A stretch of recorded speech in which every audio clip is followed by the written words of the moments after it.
on the east coast of Asia, so it's just neat. So I just like offshore wind. I think wind is cool.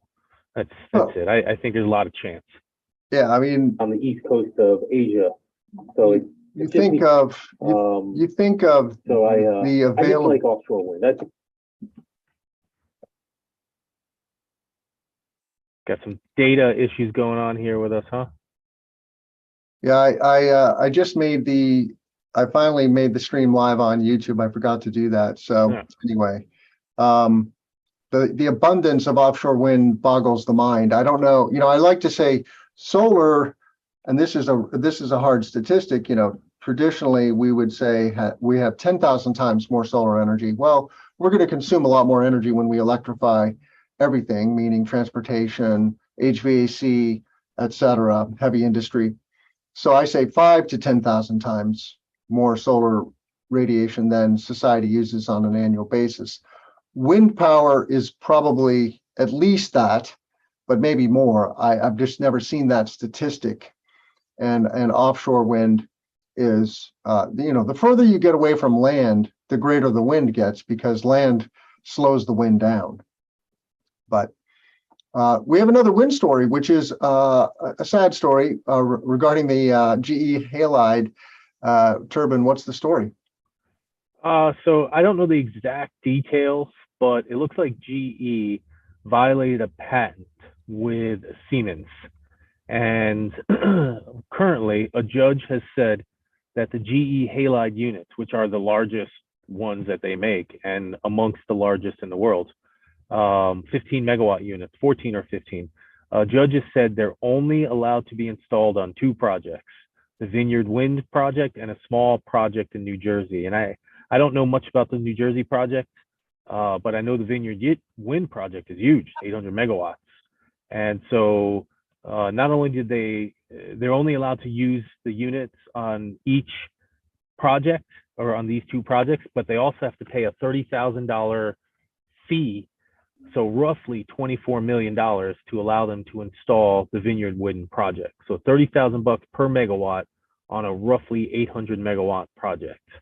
And that's GE being told, there's Siemens and GE for making these units. And that's a big hit to GE. They're going to have to do something to solve this, because California and the East Coast, if GE is not installing there, some politician's going to get yelled at, and it's going to get hammered. So but for now, Siemens is it. Siemens has got the tech, and they're going to get $24 million just for existing. Yeah, I followed the story at a distance. I noticed it, and it saddened me. I hope it's not true. I hope GE is not infringing on Siemens' patent. Like, of all the companies in the world that doesn't need to do that, right? They have so many resources. It just seems silly and unnecessary, but very unfortunate. It's not necessarily that they went out and hacked the other company and said, "Ooh, let's steal this." It could be just concurrent development. You have 2 scientists, and they come up with the same idea, and it makes sense when we're all developing the same stuff, same tools, same world, same gravity. And then 2 people say, "Oh, let's do this," and they both do it, except one applied for it, one didn't. So, they didn't necessarily do anything nefarious. They might have, but not necessarily. Yeah. But they're paying for it. Yep. Indeed. Yeah, well, so I haven't done the math on it, but if you do the price per kilowatt hour, it's really a small number. Like if you do like 800, 1, 2, 3, 4, 5, 6, star 0.5, star 24 hours, star 365. That's watts, 1, 2, 3. Okay, so that's our kilowatt hours per year, about 3.5 billion. And then we'll do 24 million, 1, 2, 3. 1, 2, 3, divided by that equals, and then we'll divide that for 20 years, and we're talking like 0.003 of a cent per kilowatt hour. So it's not going to be a big hit to consumers, but you know, Sure. something real. 24 million bucks. Yeah. So come on, Oh, GE. yeah, I was talking with a energy storage company that's coming on the show. They wouldn't tell me what their chemistry is, but they're pursuing a non-thermal runaway version of energy storage, theoretically.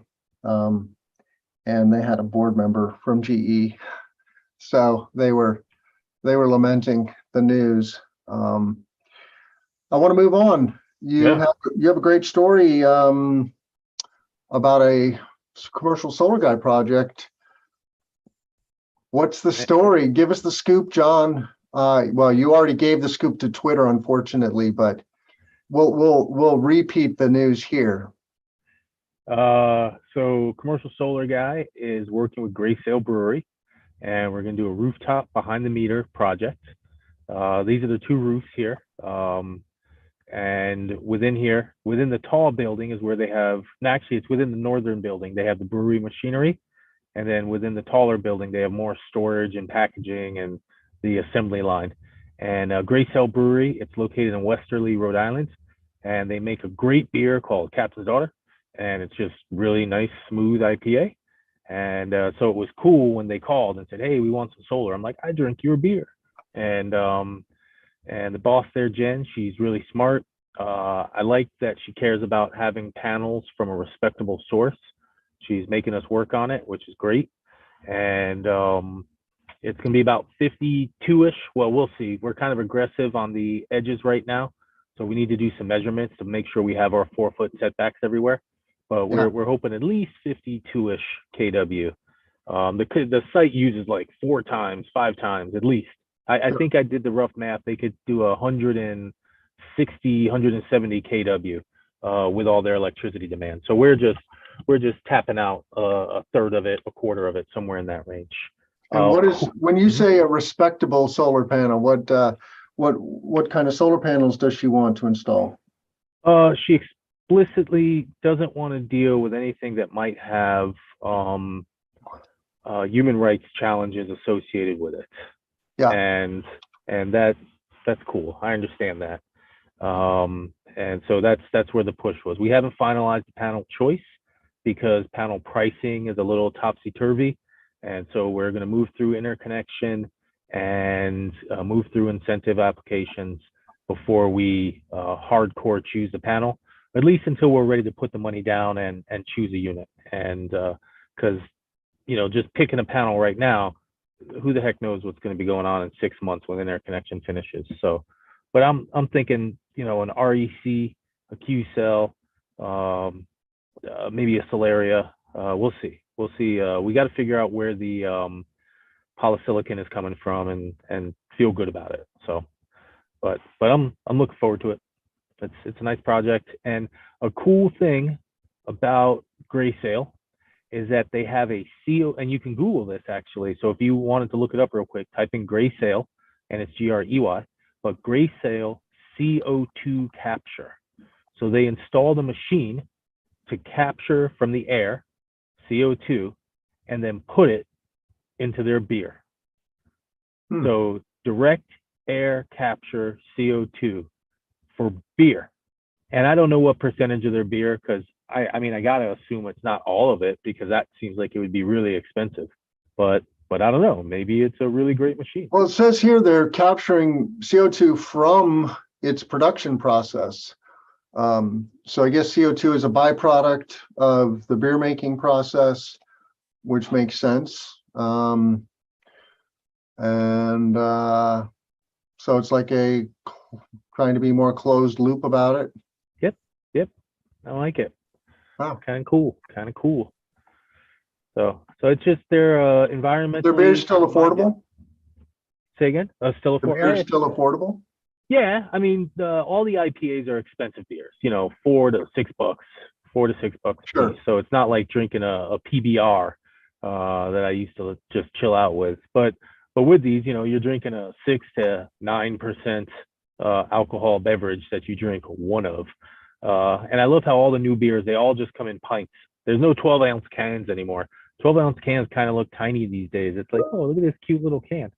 Uh, but it's a nice, it's a healthy priced product with a healthy beverage. And nowadays I drink one beer. I just hang out with my friends and talk and sip my beer.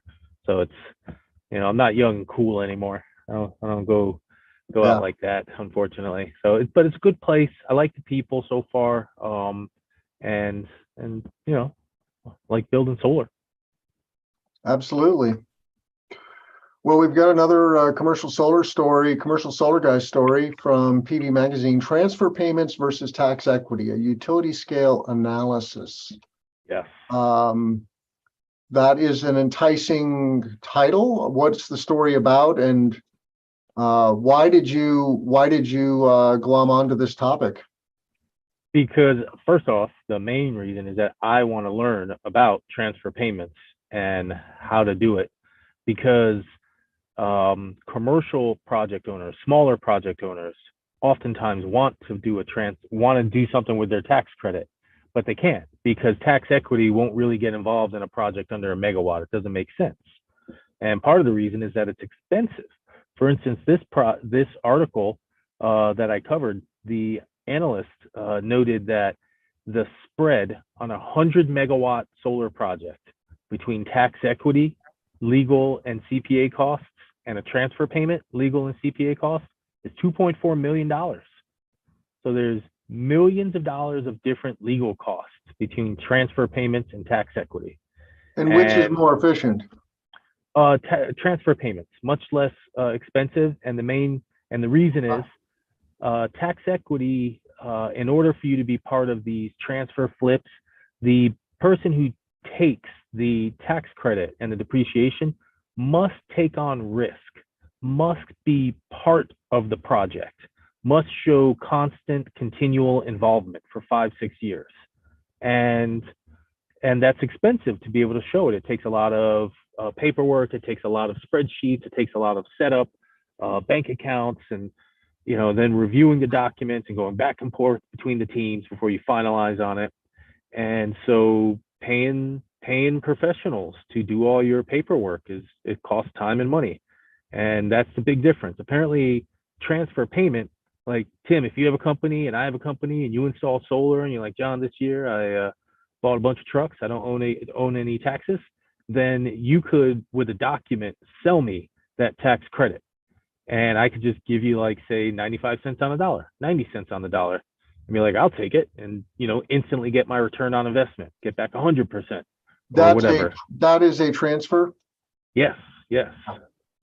So for you and your commercial customers, Tim, in the new IRA, it is now a transfer payment eligible. So you can sell this tax credit to other people for a decent amount of money. And if you scroll down, you can see what one market indicator of what that dollar amount might be.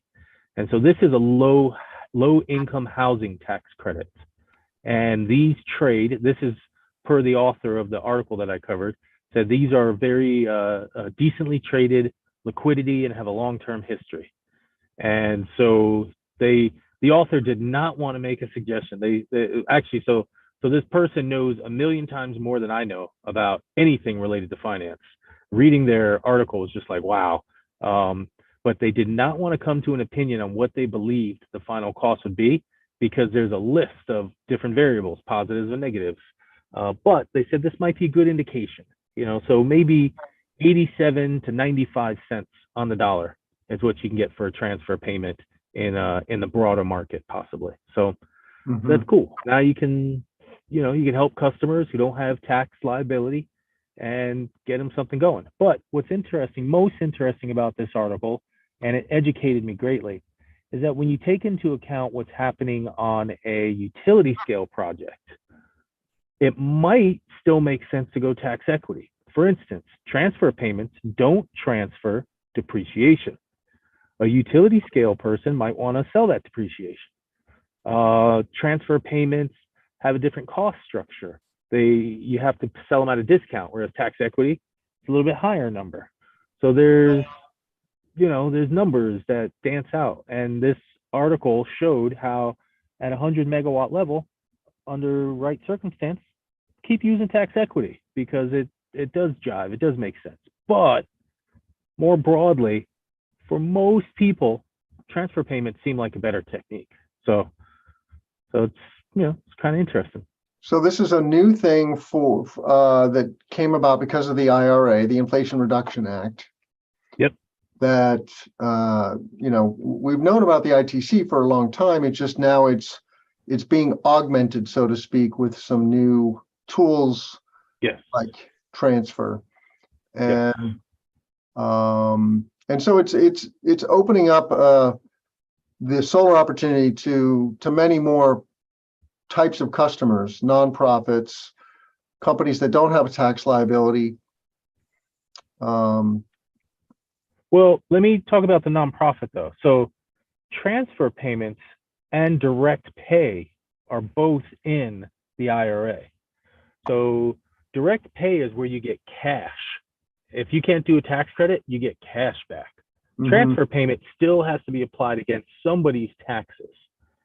So transfer payment, anybody can do it. Direct pay is actually in place for a small subset of people, nonprofits, native groups, and some groups of power companies. So utilities, municipal power companies, and other groups. So now you can go to the church, and if the church doesn't pay taxes, which they don't, you can say, hey, you will get this 30% back in a cash check next year when you have to file taxes. So some groups will get direct pay, small subset. Everybody else gets to use transfer payments.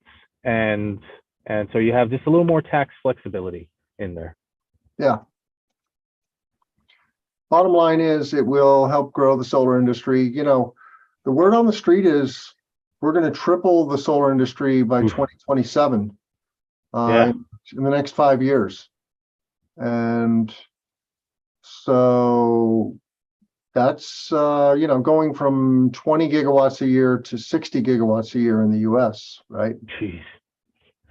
And then there's others suggesting we might move toward 100 as we get toward the end of the decade.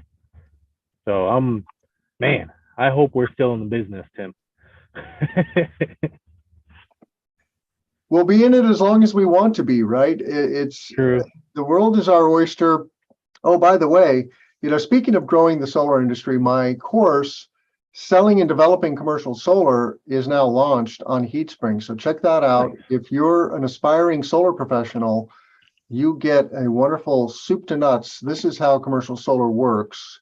It's a 5-hour, 24-minute, 10-module course on HeatSpring. I also have a free course there on qualifying commercial leads and projects. But so just want to make sure people know about that and check it out. You got another story here, a necessity, Lebanon's forced conversion to solar. That's a somewhat of a scary title, I think, but why is this a story, I guess, and what is it about? So Lebanon is having terrible issues financially. Their nation is just not being run responsibly.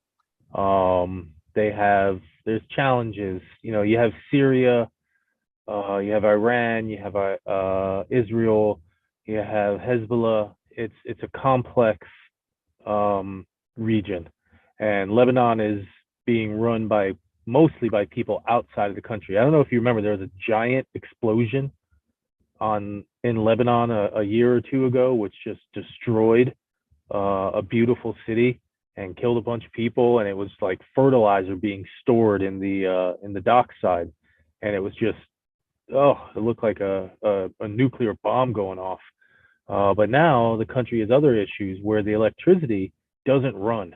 I noted there's a chain of supermarkets that's spending $800,000 to $1.4 million a month for electricity, and mostly it's generators that run diesel 24/7.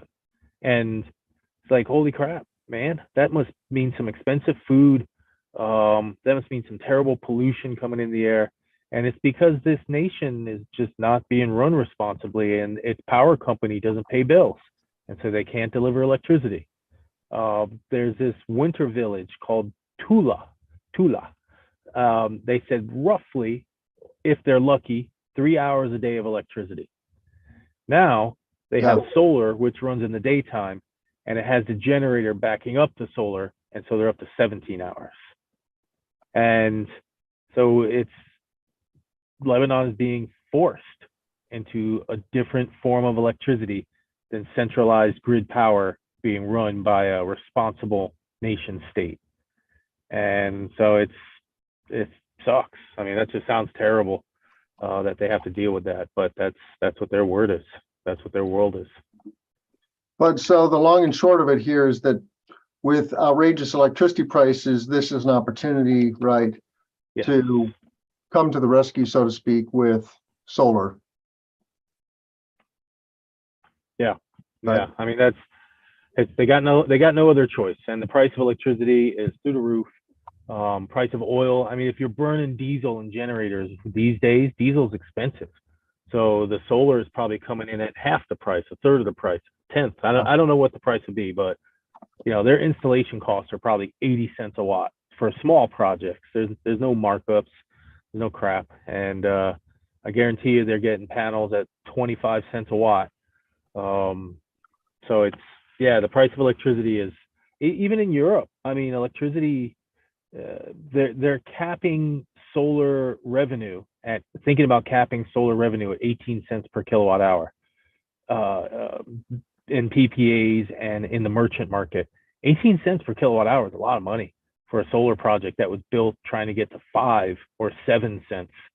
So it's solar right now will beat most any electricity source. I mean, grid parity, I think we just raced past it, and grid parity all over the world now with solar. So it's now it's time to hold on. Just hold on, Tim. Be competent. Keep talking to customers. Make sure you have a good project manager behind you, helping your projects move through the queues, and stay on it. Absolutely. It is a rocket ship. Speaking of rockets, we have a story about world's largest electrolyzer arrives in Norway to scale up green hydrogen projects. I'm a little confused by this story, but curious. And I'm going to put this on screen. Norwegian Hydrogen Pro, a provider of solutions for producing, storing, and distributing hydrogen from renewable energy, has received what is said to be the world's largest electrolyzer at its test facility at Halide, which is near Porsgrunn, south of Oslo. That is a cool photo. I'm going to put this on screen. This is the same part of Norway where Nel Energy is, which is also a manufacturer of electrolyzers. So it's interesting that this is such a hot spot for hydrogen. I'm assuming this is because of Norway's history in the oil industry, but I'm curious how did you find this story anyway? I don't know, the biggest. The internet always knows how to find the biggest thing and share it with everybody. That's the way it works. Yeah. World's largest, the biggest headline that I know of. I mean, just look at the size of that thing. That's cool, and it outputs a whole bunch of hydrogen. What the neatest thing is that this is going to be plugging into a 99% hydroelectric power grid, and that means this is going to be green hydrogen. So that's pretty cool. And 100 kilograms of hydrogen per hour, which is neat. And whatever they're going to use it for, great. I hope they send it down to wherever their steel making facilities are. I'm sure that this product will be sold immediately. So it's cool. Maybe they'll send it to Volvo or Saab. Make some good Norwegian metal. It's just neat to see. There's so much pushback against hydrogen because, in my circles at least, because of the relative efficiency compared to batteries or pure electric. And, then there's, of course, Elon Musk, who really isn't a hydrogen fan, at least for transportation, very clearly. And so that, gives it another negative push. Yeah. But gasoline is not efficient, and gasoline dominates the world. Now, it might be that gasoline has no competition and hydrogen has, has competition with batteries in the future, but I don't know. I'm bullish on batteries without a doubt. We're going to install massive numbers of batteries, but I think we're going to do a decent amount of hydrogen too, and I hope it happens, because it would just be neat. It'd be good to have another product, another option. So if we have hydrogen, if we figure out hydrogen and salt caverns, it seems like these salt caverns have a big potential. And if we can do storage of hydrogen in salt caverns, then I just see potential there. I also read that Europe has caverns all over that they store gas in, natural gas, and maybe they can store hydrogen there. So there's I think we've covered a few stories where they are planning to store hydrogen underground in these caverns. I don't understand the technicalities, because hydrogen is famous for escaping. I think it even just wants to float off the earth, right? It's so light, right, that it immediately floats to the top of the atmosphere and then into space. But super abundant, world's most abundant element. So if the sun can use it, so can we.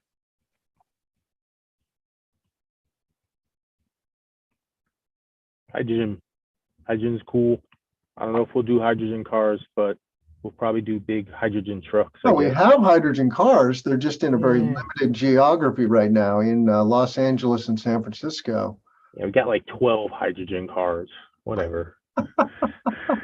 The only way that they can sell those cars is they come with like 3 years of free hydrogen charging. That's neat. But we'll see. Only time will tell. Time will tell. This is a very strange looking ground mount array you found. Oh my goodness. Solar guest post. Solar power saved the EU 29 billion euros this summer. Yeah. I don't doubt it. The EU is having a heat wave this summer, and energy prices are spiking. It's a wicked storm. And of course, they're not the only ones. We were hit by major heat waves. I think the West is still in a heat wave. I saw that Calistoga, which is in wine country in Northern California, had 118 degrees Fahrenheit temperatures this summer. That is no bueno for the grapes or for the humans that are trying to make wine out of the grapes. This is an unfolding catastrophe, of course. I'm going to get this on screen, though. Carbon Brief is the source of this story.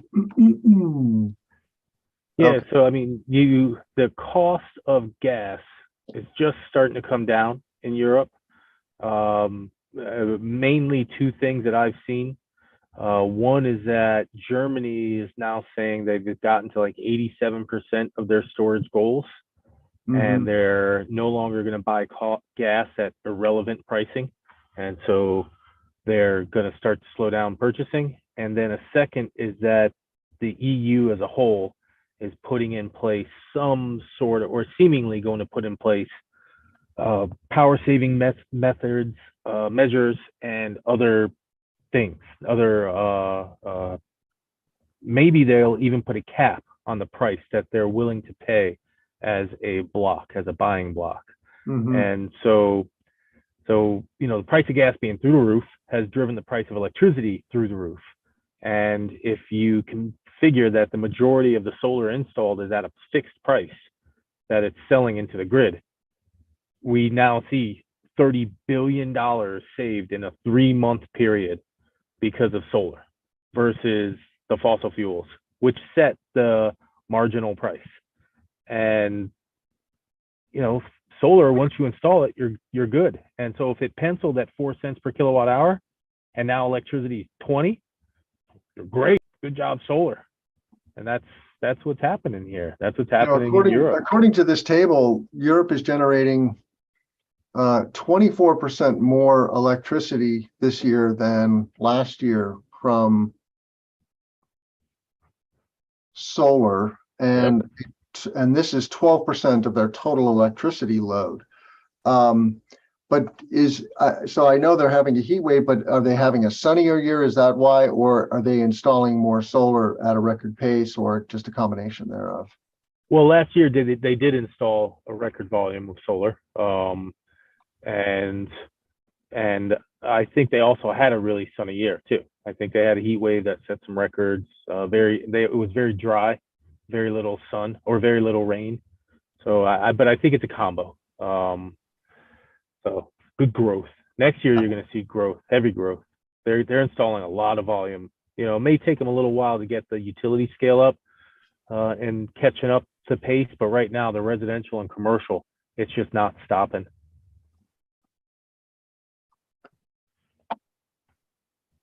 I speak with a couple of resi people, and the way they explain it right now is that they're not really selling. They're just taking orders, and it's like, oh, well, that's not a bad business to be in. So it's like, oh, you just kind of show up and sign a deal. This is a great story, I think, for our American listeners, because Europe is 10 years ahead of the United States in making the energy transition. And so when you look at what's going on in Europe, you're peering into the future. And here it says the Netherlands generated 23% of their power from solar. That's just solar. And Germany, 19%. Here in the US, we're scratching at what, 5-6%? 4 or 5. Yeah. So literally the Netherlands is almost 4 to 5x what we are here in the US. Yep. So take note, America, this is the future. And if you're not in the clean energy transition, you want to get into it, because it's just a wonderful economic opportunity. It's good for the economy. It's good for people. It's good for, as I like to say, a safer, healthier future for humanity. There's just nothing other than, there was a story in the LA Times recently. I don't know if you saw that, about the wave of recycled solar panels that's hitting the California market, right? Because California is our most mature market. And when solar panels, especially older solar panels, get 20 years old, now they're good for 30 years probably. But there is a wave of solar panels that are reaching end of life. And the question is, what are we going to do with those? And how do we keep them from ending up in landfills? And that is a vital topic that we need to grapple with and shine a light on. The materials are recyclable, and the panels are repurposable if they're not, if they, I mean, it depends, right? It depends on the quality of the manufacturing of the solar panel. But there absolutely is an aftermarket for used solar panels in places like Mexico and other Latin American countries, and of course in other less developed places. But yeah, that story was pretty intense. I don't know if I don't know how credible it was, but it seemed to be. Okay, so you want to talk about that story? So I'm conscious of that LA Times story, and I was complaining about it to LA Times. And I discovered while I was complaining, someone else complained too. And then SIA reached out to them, Dan Witten, who's their PR person. And they said that SIA has been on the phone via email with LA Times, showing them that the original version of the story is bunk. And if you now go back to that LA Times solar panel story, there's a 4-paragraph thing at the top that says, hey, all of our story is crap. And then they left the rest of the story. Like, if you read it, they're like, hey, we said that cadmium is in rooftop solar panels, and we were wrong about that. Oh yeah, and we said that cadmium was leaking into the water. Well, actually, that's not true. They're not allowed to go to landfills. Yeah, And so these are First Solar. here's that letter. An earlier version of this article Yeah. mischaracterized the environmental risk posed by heavy metals in consumer photovoltaic arrays. This story's been edited to clarify that panels containing toxic materials are routed for disposal to landfills with extra safeguards against leakage, and to note that panels that contain cadmium and selenium are primarily used in utility grade applications. And I think First Solar does have a take back program. They are going to take back their First Solar manufactures thin film panels that do contain cadmium, but they have a cradle to grave program, I believe. I wanted to do a podcast with them on this, but they wanted me to tell them all the questions I was going to ask them on the podcast, that I could never digest all the material. So anyway, yeah, this was What a crap article. I'm sorry. I'm glad they put this data in there saying, hey, everything we wrote was wrong. But I find it hard to believe that California allows solar panels to be put in landfills. They don't. We don't allow that. We don't allow that in Illinois, and we're not the most forward-thinking state. We are one of the top 5 forward-thinking states in the country, but we're not in a top 1 or 2. So yeah, we have to be very careful. We also need to make solar panels more recyclable. And that's a challenge, right? Because these are hermetically sealed by design.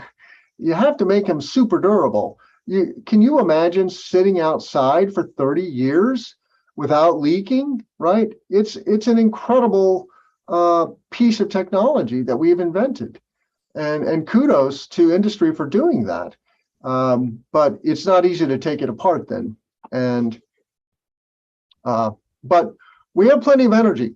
We need to use it wisely, but we have plenty of energy. And we have to make the energy transition. We have to decarbonize the economy. Otherwise, we're going to spend our lives picking up the pieces from floods, fires, and droughts, and other storms and other conflagrations, and food system disruption, which is one of the major concerns I have about climate change. It's real. And when you disrupt a food system, that means people are going to migrate. When mass migration occurs, conflict occurs, and that's not happy for anyone living on either end of that equation. It's not happy for the people who have to migrate, and it's not happy for the people whose community is being invaded by migrants. Don't want it. I want to avoid that, right? That's a good idea. Why wouldn't we do that? There's lots of things that we should be doing that we don't do. I don't want to get into every dumb thing that we humans seem to do. That would be a very long podcast. Yes, that would not be one podcast. That would be a show. It's called "Stupid Is as Stupid Does." That is hilarious. Well, somebody else is going to have to create that podcast, but it's definitely an opportunity. Yes. Oh, we have another story from Europe, which I thought was a lovely story in PV Tech. Yep. Next Energy, not to be confused with Nextera, Next Energy developing 87 megawatt agrivoltaics project paired with battery storage in Italy. This is in Naples, the region of Naples. And I just love agrivoltaics. I'm going to put together a course on agrivoltaics on HeatSpring. Cool. Because it's such a hot topic, and we need more good, credible information in the marketplace about how it works, what it is, what it isn't, and so forth. But this is a big project for agrivoltaics, right? Most agrivoltaics projects are more on the 5 to 20 megawatts, but this is an 87 megawatt project and 23 megawatts of battery storage. It's called Starlight. No, the project is called Land of the Sun, which I thought was very cute. Obviously, every land or many parts of the world are land of the sun, but I kudos for them for grabbing onto that name. I hope that they can trademark that, and it's a great name. But it's a collaboration between Starlight and Next Energy. I liked that they had 7 different agricultural areas: livestock, hemp, horticulture, honey, outdoor poultry, vertical farming, and medical plants. And so this is not just a monocrop. This is a facility with many different things going on. And I want to see like 40-acre community solar agrivoltaic facilities. Max out that 7.5 megawatt AC number, 7.5 megawatt DC, 5 meg AC number. Mm-hmm. You know, maybe you have to double the site size to make it properly agrivoltaic. But great, it's a farm now, and it's a farm that's got solar panels. Tim, if you want to start a new side business, we could make this LLC, and we could just sell 7.5 megawatt DC agrivoltaic farms to people, and figure out how to do the crops underneath on a per region basis, and expertise, of course. You can't just tell some farmers to grow new stuff and figure it out. That's not how it works. So I thought it was interesting that the design specs that they give here are not that different than traditional single axis trackers. They say they're 2 meters off the ground. Most trackers that I've seen are like 5 feet at torque tube height. And so 2 meters is just, you know, 1.5 feet longer than that, higher than that. So a little taller. And so it's very close. Now, my only frustration with this story, and if anyone listening to this podcast knows the answer, please reach out to me. TG Montague on Twitter, and that's also my Gmail handle. What crops are they growing? Because the devil is in the details here, and I want to know, right? Like, is it fruits? Is it vegetables? Is it berries? What is it? Well, they only mention hemp to pour it back into the ground, and then they don't get into any details. They really mentioned hemp? Yeah, they thought that they could use hemp in certain areas, I guess, as they spin. Oh, wait, here it says livestock, hemp, horticulture, honey, outdoor poultry farms, vertical farming, and medical plants. Yep. But they mentioned the hemp specifically has a purpose of digging it back into the ground. So growing it, put it back into the ground, help the ground. So maybe they'll rotate the crops or something and come up with a neat little pattern. You do like 20, 30 acres per item there if you have, or it's hectares because it's Italy. But so it's a little bit of hemp, a little bit of everything, it seems. In your comment earlier about starting a business on, these 7.5 megawatt projects, what I'd like to see us consider is let's develop projects of a certain size and let the megawatts be what the megawatts be, because 40 acres would be a good, reasonable size to aim for. There's a lot of 40-acre parcels in the world. There's a lot of bigger and smaller parcels too, but in parts of the Midwest, these 40 to 80-acre parcels are extremely common. And so it just makes the whole transaction a little easier. It's easier for the landowner. It's easier for the developer. You're sinking your teeth into a slightly bigger projects. I mean, some of our community solar projects here in Illinois are approaching 30 acres now of, area behind the fence, so to speak. But then you've got 10 acres left over that for the farmer they're going to continue to just do their thing on that land. And you may as well do a 40-acre solar farm, and then do agrivoltaics and keep it in ag. And I think that will go over so much better with local communities. I have been at some meetings recently with where we're going for a special use permit, which is one of the first non-ministerial permits. This is just very, very early stage development, right? You have to get the zoning board of appeals to approve the use of the land as a solar farm. And it is absolutely compatible with the agricultural landscape.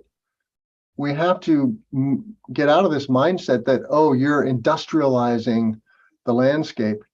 No, you're putting steel piles and solar panels on it, but you can also do other things, and it's good for the land. It's great for pollinator-friendly habitat if you want to do that, but you can also grow honey, you can grow spinach, you can grow strawberries, you can grow lots of crops that like partial shade. There's plenty of sunlight in a 13, our rows are 13 feet in a traditional single axis tracker, as you now know. And that's plenty of light to grow crops or graze sheep. And the sheep love the shade. It is always kind of neat to see the pictures where the sheep, I haven't myself been on a sheep grazing facility or had any of ours at that size, but I see these pictures and you just see all these sheep like huddled up in the shade underneath the solar panel, and not out in the hot grass.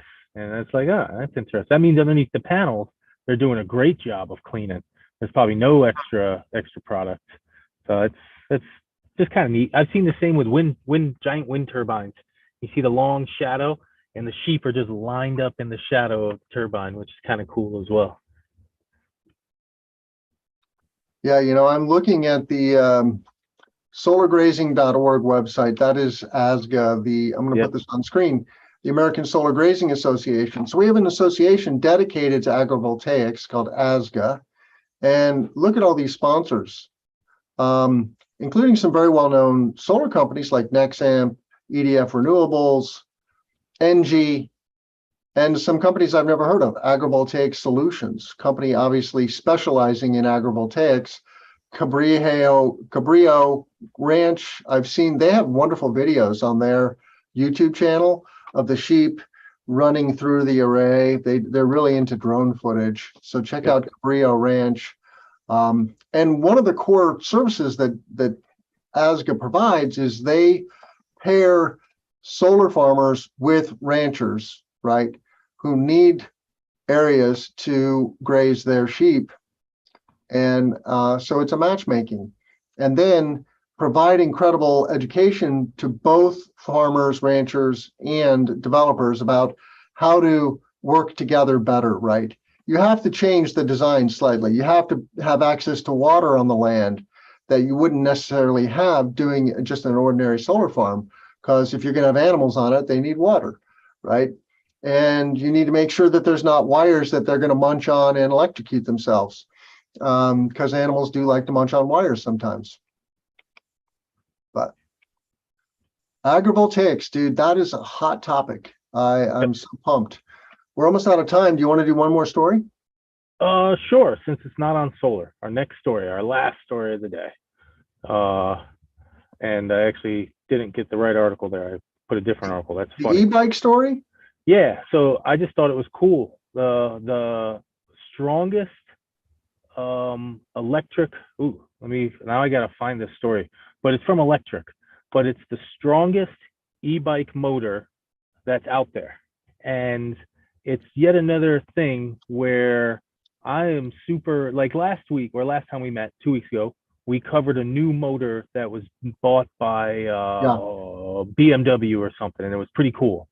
And it just, there's going to be a lot of innovation. There's a lot of growth, a lot of change. Oh, found the article that's occurring in the electric vehicle world.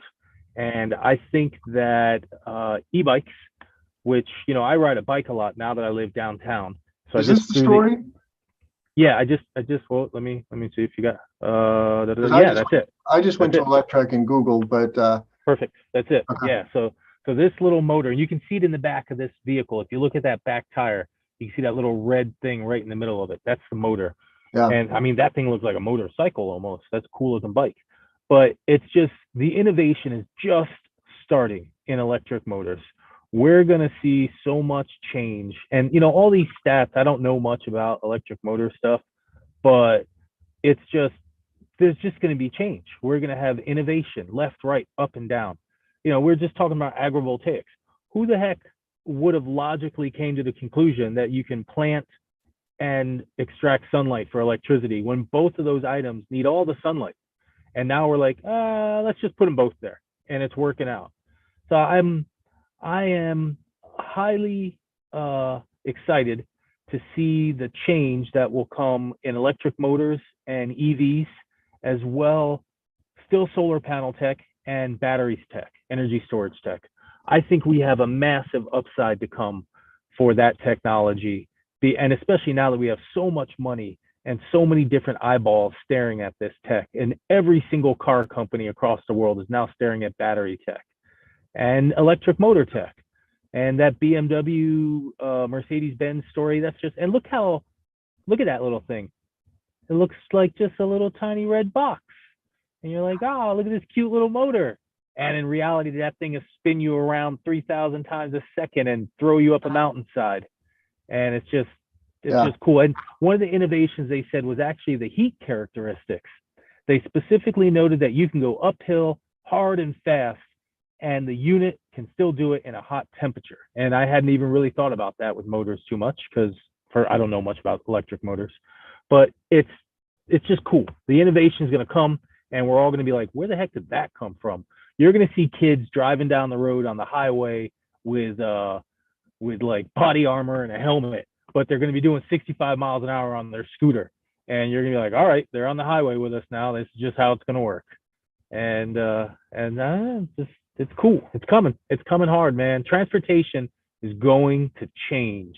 Electric motors will make the internal combustion engine look like fossil fuels. It will, because these little tiny things will simplify the engines that are in our transportation needs. It's going to be different, and look forward to it. Every week, something new to look forward to in our magical present and future. Yeah. Electrification of transportation is happening, and I think the ICE, California outlawed the ICE engine now starting in 2035, and that's 13 years away. I think that's very reasonable, because we are on the cusp of the transition from ICE to EV, and it just becomes non-economical to have ICE engines anymore.